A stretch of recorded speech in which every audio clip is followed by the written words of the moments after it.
नमस्कार। आज हम चर्चा करेंगे एक ऐसी खबर पर जो आपको सुनकर सोच में डाल देगी। खबर उत्तर प्रदेश से है और बड़ी है। 2026 का आगमन हो रहा है और इसी 2026 में उत्तर प्रदेश में चुनावी तैयारियों का जोर शोर शुरू हो जाएगा। बीजेपी अपने कील कांटे दुरुस्त कर रही है और ऐसे में बीजेपी के एक मंत्री एक बयान दे देते हैं कि मुझे नहीं लड़ना है इस श्रापित सीट से जिसे सिराप लगा हुआ है। लखनऊ से लेकर दिल्ली तक हड़कंप मच जाता है। चुनावी साल में जाने से पहले योगी के मंत्री ये बयान किस आधार पर दे रहे हैं? क्या उन्हें अपनी हार का अंदेशा हो रहा है? हाँ, इतना जरूर है कि प्रदेश में इस सीट पर जो चुनाव जीतता है उसी की सरकार बनती है। 2007 में बसपा का उम्मीदवार जीता, बसपा की सरकार बनी। 2012 में समाजवादी पार्टी जीती, समाजवादी पार्टी की सरकार बनी और दो चुनाव से लगातार ये मंत्री जी चुनाव जीत रहे हैं और उत्तर प्रदेश में सरकार में मंत्री बने हुए। लेकिन क्यों इस तीसरी बार हाथ खड़े कर रहे हैं? और अब से लेकर नहीं, कांग्रेस के शासन में भी जब जब कांग्रेस जीती तब तब कांग्रेस की सरकार बनी और जब जनता पार्टी का उम्मीदवार जीता तो 77 में जनता पार्टी की सरकार बनी। ऐसे कई विधायकों के नाम गिनाऊंगा, खबर को पूरा सबूतों के साथ दिखाऊंगा। विधायक जी ने कहां कहा है, किसके साथ कहा है, वो पूरी बात बताऊंगा। मेरे पीछे एक तस्वीर है, ये तस्वीर एक स्कूल के कार्यक्रम की है। इस तस्वीर में कल्की धाम के पीठाधीश्वर आचार्य प्रमोद कृष्णम भी मौजूद थे और उन्हीं के सामने उन्होंने अपनी दिल की बात कह दी। क्यों कह दी? क्योंकि नरेंद्र मोदी के सबसे खास लोगों में आचार्य प्रमोद कृष्णम गिने जाते हैं। बीते दिनों ही तो मुलाकात करके आए हैं। एक समय कांग्रेस का परचम पूरे प्रदेश में लहराने का मादा रखने वाले आचार्य प्रमोद कृष्णम बीते 2 वर्ष से बीजेपी के नजदीक चले गए। उम्मीद थी लोकसभा चुनाव लड़ेंगे, उन्होंने लोकसभा चुनाव नहीं लड़ा, लेकिन कल्की धाम मंदिर की नींव प्रधानमंत्री नरेंद्र मोदी ने अपने हाथों से रखी। मंदिर का निर्माण जोर शोर से चल रहा है, पूरे देश से श्रद्धालु आ रहे हैं। अभी एक बड़ा कार्यक्रम भी चला, उस कार्यक्रम ने प्रमुख कथावाचक ने वहां कथा कही और बड़े बड़े राज्यों से कई मंत्री मुख्यमंत्री उस कथा में पहुंचे। और आज ये मेरठ के एक स्कूल के कार्यक्रम में बीजेपी के मंत्री दिनेश खटीक ने यह बयान दे दिया जो अभी मैं आपको सुनवाऊंगा। पीछे मेरी तस्वीर में आचार्य प्रमोद कृष्णम, मंत्री दिनेश खटीक दोनों मौजूद है। बयान अभी आपको सुनवाऊंगा, उससे पहले आपसे गुजारिश, अब भी अगर चैनल पर आप सिर्फ देखकर निकल जाते हैं तो सब्सक्राइब कर लीजिए, बेल आइकॉन बटन दबा दीजिए ताकि ये बेखौफ खबरें आप तक पहुंचे कि सच्चाई क्या है और इन खबरों को स्पेस मिलता क्यों नहीं। सुनिए मंत्री जी का ये वीडियो।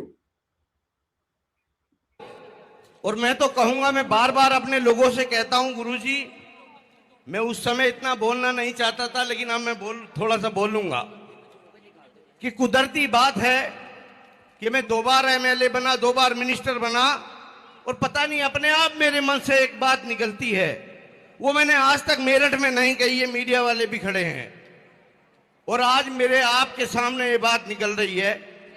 मैं बार बार ये कहता हूं कि यार मैं 2 बार एमएलए बन गया, मुझे श्रापित भूमि से अब तीसरी बार एमएलए नहीं बनना। ये कुदरती बात मैं आपको बता रहा हूं। बहुत लोग तो आशीर्वाद लेते हैं, मैं भागवत भी पढ़ता हूं, मैं महापुराण जितने पुराण हैं वो सब मैं पढ़ा हूं। जब मैं पढ़ता हूं और जो वो पढ़ेगा जो व्यक्ति, उसको पता होगा कि महाभारत क्या है। वो दृश्य मैंने यहां। आपने सुना मंत्री जी का बयान? खुद मंत्री जी कह रहे हैं मुझे उस श्रापित भूमि से नहीं बनना है विधायक, और उस श्रापित भूमि से विधायक अगर भारतीय जनता पार्टी का नहीं बनेगा तो प्रदेश में भारतीय जनता पार्टी की सरकार नहीं बनेगी। एक बार मैं सन वाइज आपको बता देता हूं अब तक का क्या इतिहास रहा।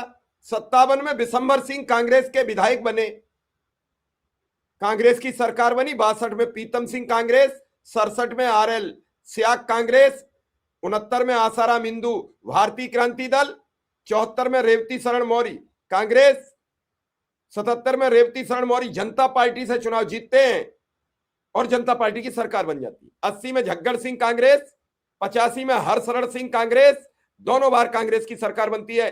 96 में अतुल कुमार, कुछ दिन के लिए सीट पोस्टपोन्ड रही थी, उसके बाद 96 में अतुल कुमार निर्दलीय, योगेश वर्मा बसपा, प्रभुदयाल वाल्मीकि सपा, दिनेश खटीक भाजपा, तब से वो लगातार विधायक है। हस्तिनापुर से भाजपा के प्रत्याशी दिनेश खटीक ने 2017 में भी इतिहास बरकरार रखा था। देश आजाद होने के बाद 7 साल बाद हस्तिनापुर को विधानसभा सीट का दर्जा मिला। इस सीट पर सबसे पहले 57, 62, 67 में कांग्रेस के प्रत्याशी ने जीत हासिल की और उस समय देश में कांग्रेस की ही सरकार बनी। संपूर्णानंद, चंद्रभानु गुप्ता, चरण सिंह मुख्यमंत्री बने। इसके बाद 69 में चुनाव में इस सीट पर भारतीय क्रांति दल के प्रत्याशी ने जीत दर्ज की और राज्य में भारतीय क्रांति दल की सरकार बनी। चौधरी चरण सिंह मुख्यमंत्री बने। 74 में कांग्रेस यहां से जीती, कांग्रेस के ND तिवारी प्रदेश के मुख्यमंत्री बने। 77 में JP आंदोलन का असर दिखा, जनता दल का प्रत्याशी जीता। लखनऊ में जनता दल के राम नरेश यादव मुख्यमंत्री बने। 80-85 में यहां से कांग्रेस के प्रत्याशी ने जीत हासिल की, सूबे में कांग्रेस की सरकार बनी। 89 में जनता दल का विधायक जीता, लखनऊ में जनता दल की ओर से मुलायम सिंह मुख्यमंत्री बने। 93 राज्य में राष्ट्रपति शासन लगा। इसके बाद क्षेत्रीय पार्टियों का बोलबाला रहा तो 96 में हस्तिनापुर में हुए चुनाव में निर्दलीय प्रत्याशी ने जीत दर्ज की और लखनऊ में अस्थिर सरकार बनी। इस दौरान मायावती, कल्याण सिंह, राजनाथ सिंह मुख्यमंत्री बने। 2002 में यहां से सपा प्रत्याशी जीता तो राज्य में सपा के समर्थन से CM मायावती बनी। 2007 में बसपा प्रत्याशी योगेश वर्मा जीते, सूबे में BSP की सरकार बनी। 12 में सपा प्रत्याशी ने जीत दर्ज की तो राज्य में सपा की सरकार आई। 17 से भाजपा प्रत्याशी जीते, सूबे में भाजपा की सरकार बनी। मैंने पूरा साल वाइज इतिहास भी बता दिया, लेकिन इस बार क्यों, क्या पहले से पता लग रहा है कि उत्तर प्रदेश में भाजपा की सरकार नहीं बनने वाली है? मंत्री की अंतरात्मा कैसे जागृत हुई? और इतनी महत्वपूर्ण सीट पर पहले से मंत्री का ये बयान, लखनऊ से दिल्ली तक फोन घनघनाने लगे। ये बयान कब आया? जब पश्चिमी उत्तर प्रदेश के विधायकों के साथ प्रदेश अध्यक्ष की बैठक हुई। ये बयान कब आया? जब एक कमरे में 50 विधायक बैठक करते हैं, अगली तारीख भी तय कर देते हैं, आने वाले 11 दिन बाद फिर एक ब्राह्मण समाज की बैठक होने वाली है। बैठक होगी कि नहीं होगी, इस पर अभी सवालिया निशान है। लेकिन मंत्री के ऐलान के बाद मंत्री का फोन घनघनाने लगा। क्या कारण हुआ? चुनाव में जाने से पूर्व आप इतने भयभीत क्यों? दरअसल Meerut MS heritage school Meerut का वार्षिकोत्सव में आज उत्तर प्रदेश सरकार में राज्य मंत्री दिनेश खटीक, उत्तराखंड के दर्जा प्राप्त मंत्री श्यामवीर सैनी के साथ कल्की धाम का पीठाधीश्वर आचार्य प्रमोद कृष्णम ने क्षेत्र के प्रतिभाशाली छात्र छात्राओं से मिलने का और उन्हें सशक्त बनाने का एक कार्यक्रम का आयोजन था। उसमें पहुंचे और उन्होंने कहा कि ये 21वीं सदी का सशक्त भारत बनना है।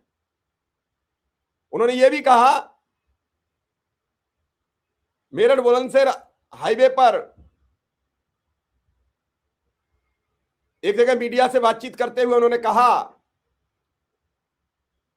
कि सपा गुंडों की पार्टी है। लेकिन मंत्री का यह बयान अब सोशल मीडिया पर बड़ी तेजी से वायरल हो रहा है और इस बयान के अलग अलग निहितार्थ निकाले जा रहे हैं। लेकिन इस बयान ने उत्तर प्रदेश की सियासत में जो अभी गर्म थी और गर्म करने का काम किया है कि आखिर हस्तिनापुर सुरक्षित सीट से उनके एक दलित मंत्री ने चुनाव लड़ने से क्यों मन बना हटा लिया और क्यों सार्वजनिक मंच से ऐलान कर दिया कि मैं इस श्रापित सीट से नहीं लड़ूंगा, मेरा मन नहीं कह रहा है। जबकि इसी सीट पर जीतने वाले की सरकार बनती है तो क्या भाजपा में अब अंदर खाने सरकार न बनने या न जीतने की कोई चर्चा चल पड़ी है। मैं एक बार फिर आपको इस बयान को सुनाने का प्रयास करूंगा।